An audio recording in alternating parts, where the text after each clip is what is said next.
एक झटके में फिर से सस्ता हुआ सोना 2000 के करीब गिरा है भाव और चांदी ने भी अपनी करवट बदली है। सोने चांदी के दाम में देखिए पिछले महीने से हम देख रहे हैं लगातार गिरावट भी देखने को मिल रही है, उतार चढ़ाव देखने को मिल रहा है। और मार्केट एक्सपर्ट ने यहाँ तक सुझाव दिया है कि हो सकता है कि आने वाले दिनों में सोने के भाव 1 लाख के नीचे भी जा सकते हैं। अब मैं आपको इस वीडियो में बताने जा रही हूँ कि सोने चांदी के भाव क्या चल रहे हैं। सोने की कीमत में आज भी गिरावट देखने को मिली है। आज 2 जुलाई को 4 कैरेट सोने की कीमत 1,44,550 रुपए प्रति 10 ग्राम है। इसमें कल के मुकाबले 1.3% की गिरावट आई है। कल देश में 24 कैरेट सोने की कीमत 1,46,454 रुपए प्रति 10 ग्राम थी, जिसमें 1,904 रुपए की गिरावट आई है। इसी तरीके से भारत में आज 18 कैरेट सोने की कीमत 1,08,412.5 रुपए है, जिसमें कल के मुकाबले प्रति 10 ग्राम 1,428 रुपए की गिरावट आई है। कीमतों में आई इस कमी के हिसाब से आज 24 कैरेट का 1 ग्राम सोना 190 रुपए सस्ता हुआ है। 100 ग्राम की कीमत सीधे 19,000 रुपए तक कम हो गई है।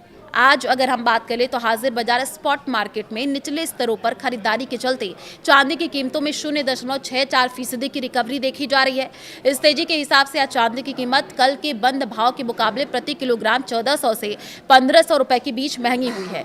कीमतों में आए सुधार के बाद आज देश के खुदरा बाजारों में चांदी वापस से 2,40,100 रुपए प्रति किलोग्राम के स्तर पर आ गई है। कुछ चुनिंदा बाजारों में लोकल टैक्स वगैरह के चलते कीमतें 2,45,000 प्रति किलोग्राम तक पहुंच गई है।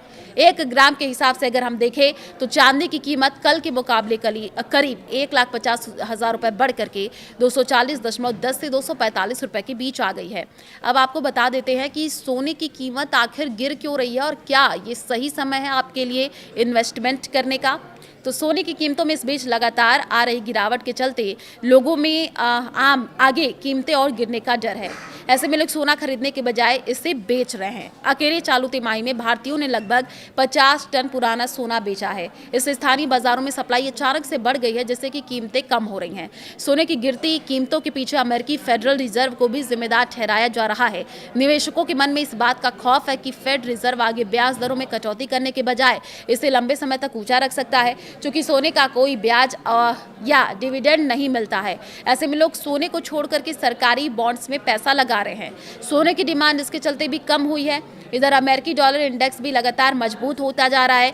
जब डॉलर मजबूत होता है तो अंतर्राष्ट्रीय बाजार में दूसरी करेंसीज के लिए सोना खरीदना महंगा हो जाता है, इसलिए उसकी मांग कम हुई है। तो देखिए सोने चांदी के भाव में हो सकता है कि आने वाले दिनों में और भी ज्यादा उतार चढ़ाव देखने को मिले, क्योंकि मिडिल ईस्ट में जिस तरीके से युद्ध चल रहा था उस दौरान सोने के भाव बहुत ज्यादा बढ़ गए थे। उसके बाद से ही प्रधानमंत्री ने अपील की थी कि आप सोने खरीदना कम कर दीजिए, सोना जितना हो सके ना खरीदे अगर आपके घर में कोई फंक्शन या कुछ जरूरी काम ना हो। तो देखिए उसके बाद से ही सोने के भाव लगातार गिरते हुए चले गए। सोने चांदी के भाव में लगातार गिरावट देखने को मिली है। अब हम कुछ कह नहीं सकते हैं कि आने वाले दिनों में क्या सोने के भाव बढ़ेंगे या कम होंगे, लेकिन अगर आप सोना पर इन्वेस्ट करना चाहते हैं, चांदी पर इन्वेस्ट करना चाहते हैं तो आपको मार्केट पर पूरी नजर रखनी होगी।